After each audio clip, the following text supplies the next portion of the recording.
Hey now, YouTube. Welcome to week 3 and 4 of how to cycle a saltwater tank. Today, we're going to talk about, a lot of different things just in small bits and pieces. First of all, I just want to go ahead and review what we've done so far. So, pretty straightforward. We've started to cycle a saltwater tank. We've seen the ammonia, we've seen the nitrite. And now, week 3 and 4, I'm really expecting the nitrate to kind of kick in. So last week I had tested my water and I had 0 ammonia, 0 phosphate, 0 nitrate, and 0 nitrite.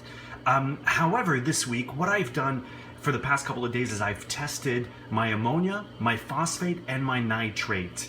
And I can go ahead and tell you that my nitrate 2 days ago was at 4. And now it's down to 2. So here are my test results. My ammonia is still at 0, my phosphate is still at 0. And last week when I had tested, everything was at 0 across the board. And this week, suddenly I have some nitrate. And the reason for that is because the diatoms are dying off. And some of the algae is dying off as well, which is reasonable to expect that your nitrate will spike a little bit. Now, this is where I explain how week 3 and 4 kind of work. You're going to have a spike in nitrate. You're going to do a 5%, maybe even a 10%, or even a 15%, depending on the tank size that you have.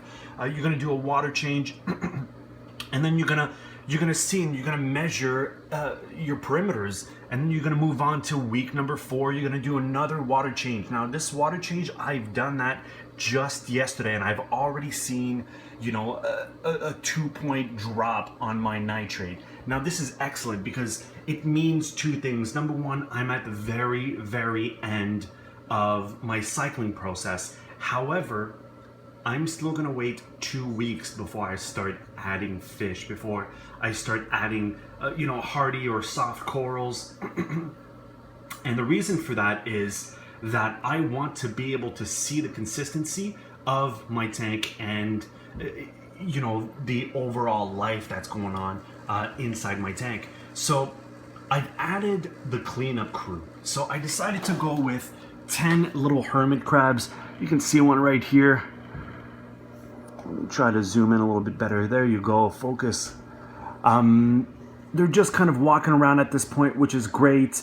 They're kind of eating, some of the excess food because week number 3 and week number 4 is where I start to do what's called phantom feeding, which means that I'm essentially feeding the tank to continue to produce a small amount of ammonia, because the life that I now have on my rocks, on my live rocks, will consume that ammonia faster than it can create a cycle. So the life on your rock essentially still needs to be fed. It still needs to survive somehow. So if you just leave it, with salt water, where the nitrogen cycle ends up finishing, then it's just going to start all over again, because the die-off that you originally had from your live rock is going to happen again. Now, this is a mistake that I had done the first time around when I had started my saltwater aquarium hobby many, many years ago. And I had left my live rocks alone for about a month because people were saying patience, patience, patience. So what I've done is I just left my live rocks in my tank without feeding them, without having any sort of, biological life, positive life given to it.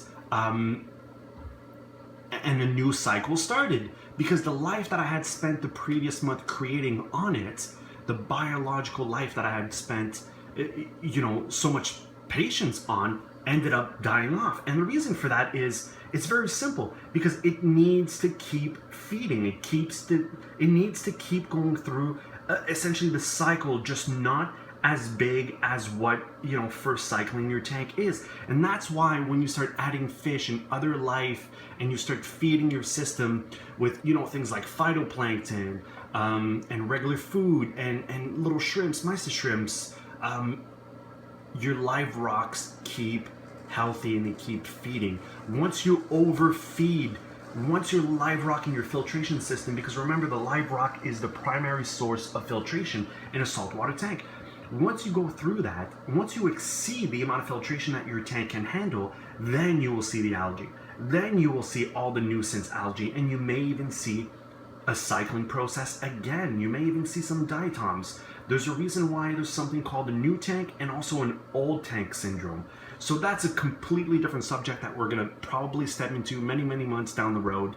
However, for now, I want to talk about the cleanup crew and why I decided to go with some of the little hermit crabs. Number one, because they're great. They walk around, and primarily they're complete morons. So they're a great comic relief for the simple reason that they'll fall from the top of your aquascape all the way down to the bottom. They'll be upside down. They'll kind of wonder what's going on, kind of like a turtle on its back.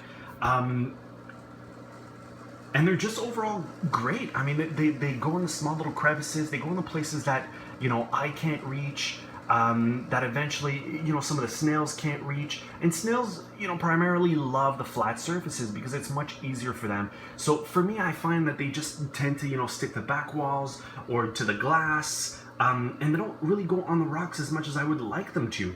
So for that, I prefer hermit crabs. Now, this is just a preference, of course. There's no wrong way that you could go into, a wrong direction that you can go into. But primarily, you definitely want to add a cleanup crew. And the reason why I add a cleanup crew before anything else or any fish is because, like I've mentioned, I am phantom feeding. So all I do is I take a little bit of fish food and I feed the system every day as if there were fish in there. Now the food decomposes and obviously creates a little bit of ammonia. Now the ammonia, in essence, you should not be able to see it because it will be consumed by the bacteria on your rocks before it can turn into any other steps of the cycle. Now, when I stare at my tank at this point, I see tons of bubbles coming out of rocks. Now I'm going to explain what this is. If you remember correctly, cycling a tank is also known as the nitrogen cycle. Now, it's not called the ammonia cycle, it's not called the nitrite cycle, it's not called the nitrate cycle, it's called the nitrogen cycle, which means that the very, very last step after nitrate is converted into something, the element is, you guessed it, nitrogen. And nitrogen comes out on your live rock as a form of bubbles. And if I was to zoom very, very closely, you will see that primarily where there's algae, there are bubbles. Now, if I go to other places, you can see right here, there are also bubbles on the rock. They're very, very small. They're almost microscopic size. And that's an excellent, excellent sign that my nitrate is now being converted. Lastly, it's now being consumed by some of the micro algae that I can't, necessarily see, and some of the biological life that's sitting and living, inside and within my rocks. So that's a great, great sign that my nitrogen cycle is almost over, because now it is actually producing nitrogen in the air. And this is why you want to keep a good flow. And the flow that I'm talking about is for gas exchange. You want to be able to introduce different oxygen and nitrogen. You don't want to have a bubbler. Really, the bubbler creates too big of the bubbles. They're not fine enough to stay within your water column. So having one of your pumps, one of the return pumps, preferably kind of pointing upwards, creating a little bit of wave. And this is great because it creates a little bit of the shimmer effect if you have LED lighting. But you essentially want the gas exchange to be able to happen. If you don't have the gas exchange, everything will stay put.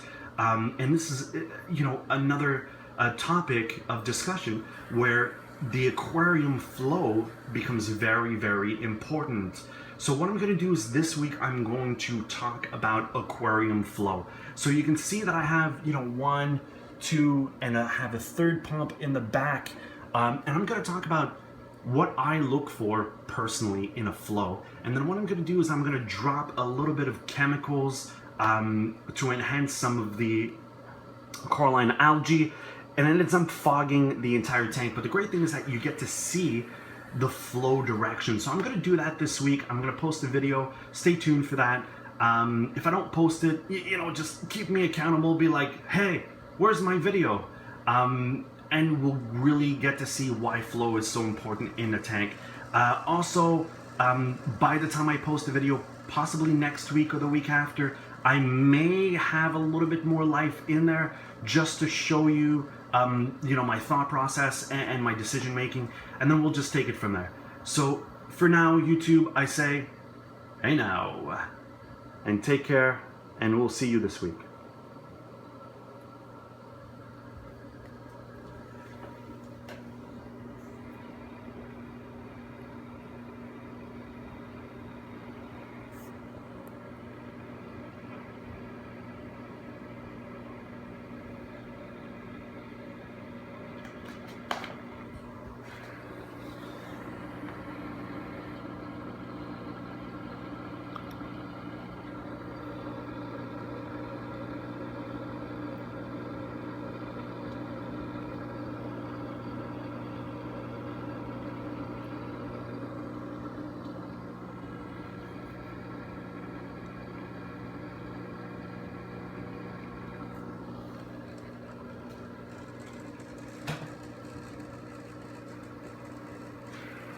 Peace.